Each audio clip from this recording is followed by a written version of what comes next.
ኢትዮጵያ ዛሬ ተስፋን በይፋ መትከል ጀምራለች። ተስፋን የምትተክለው ደግሞ የሰው ልጅ ተስፋ በሆኑ ተፈጥሮ ላይ ተንተርሳ የልጅ ምሳሌ በሆነው ችግኝ ነው የነገን ተስፋ የምትተክለው። ለመሆኑ ኢትዮጵያ በይፋ የአረንጓዴ አሻራን ከመጀመሪያው በፊት ምን ገጠማት? ጥናቶችስ ምን ያሳያሉ? ማሳያ አንድ፣ በኢትዮጵያ ሰማይ ስር በየዓመቱ 92000 ሄክታር ደን ይጨፈጨፍ ነበር። በእርሻው ቦታዎቿ ላይም ቢሆን ከ1 ሄክታር መሬት ላይ 130 ቶን የአፈር መሸርሸር ያጋጥም ነበር። በአጠቃላይ ከኢትዮጵያ ከፍታማ ቦታዎች ላይ በየዓመቱ 2 ቢሊዮን ቶን አፈር ታጥቦ ይሄድ እንደነበረም መረጃዎች ያሳያሉ። ታዲያ በዚህ ሁሉ ሂደት ኢትዮጵያ ምን አጣች? የግብርና ሚኒስትሩ አዲሱ አረጋ መልስ አላቸው። የምርታማነት መቀነስ ዋነኛ መገለጫችን ሆኖ ነበር። አፈር በመታጠቡ ዝናብ ተገማሽ ባለመሆኑ ከፍተኛ ችግር ውስጥ ወድቀን ነበረ። በየጊዜው ሪፖርት ሲደረጉ የነበሩ ከፍተኛ ቁጥር ያላቸው እንስሳቶቻችን በድርቅ በውሃና በሳር እጦት ሲሰቃዩና ሲያልቁ ነበረ። ጎርፍ፣ የመሬት መንሸራተትና ከዚህ ጋር የተያያዙ የማህበረሰቦቻችን መፈናቀል ሲያጋጥም ነው የነበረው።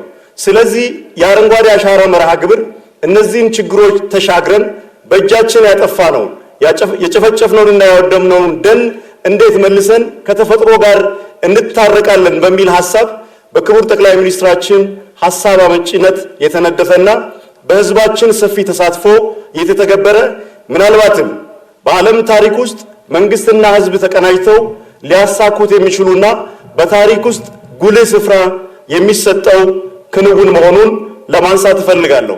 የለውጡ መንግስት በእርግጥም የኢትዮጵያ መጻኢ ዕድል ተፈጥሮን በመንከባከብና ተፈጥሮን በመጠበቅ የመጡብንን አሉታዊ ችግሮች መጋፈጥ እንደሚቻል ማመኑ ለአረንጓዴ አሻራ ውጥን ቁርጠኛ እንዲሆን አድርጎታል። ለዛም ነው የመሪነት ሚና ህዝብን ከማስተባበር ጋር ተዳምሮ ባለፉት ዓመታት 48 ቢሊዮን ችግኝን ተክሎ እውነተኛ የተፈጥሮ ጥበቃን ማረጋገጥ እንደሚቻል በተግባር ያሳየው። የህብረተሰብ ተሳትፎን በምንመለከትበት ጊዜ ባለፉት 7 ዓመታት በተደረጉ የአረንጓዴ አሻራ እንቅስቃሴዎች በየዓመቱ በአማካይ 25 ሚሊዮን በላይ የሚሆኑ ዜጎቻችን በመርሃ ግብሩ ላይ ተሳትፈዋል።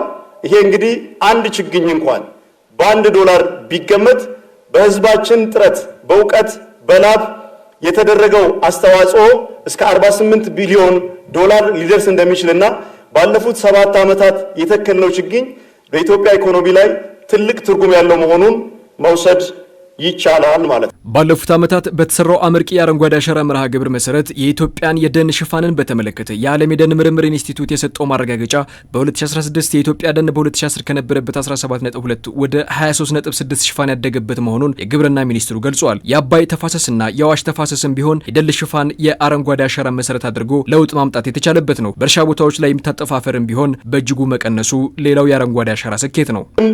በዝርዝር የገለጽኩት ጥናት የፋኦ ጥናት እንደሚያሳየው ገላጣ መሬት ላይ ከኢትዮጵያ ከፍታማ አካባቢዎች በሄክታር እስከ 300 ቶን አፈር ታጥቦ ይሄድ ነበረ ከአረንጓዴ አሻራ መጀመር በፊት ማለት ነው።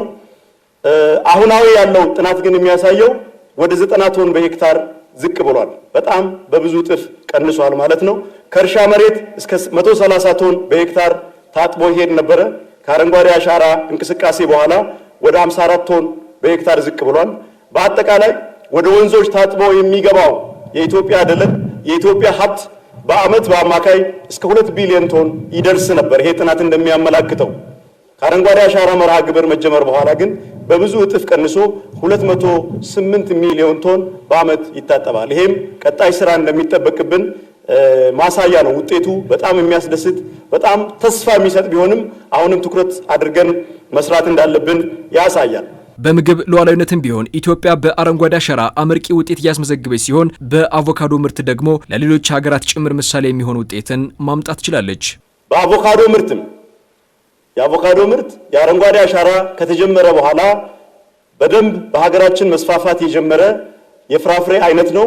በዚህ ሂደትም ከአፍሪካ ሁለተኛ ትልቁ አላኪ ሀገር መሆን ችለናል። አረንጓዴ አሻራ በኢትዮጵያ ብቻ የተገደበ ንቅናቄ አይደለም። ይልቁንም በጎረቤት ሀገራትና በቀጠናው መስፋፋት የቻለ በጎ እሳቤ ከመሆኑም በላይ ለኢትዮጵያ አያሌ እውቅናዎችን ያመጣ መርሃ ግብር መሆኑ ጭምር በዓለም አቀፍ ደረጃ የተሰጠው እውቅና ማሳያ ነው።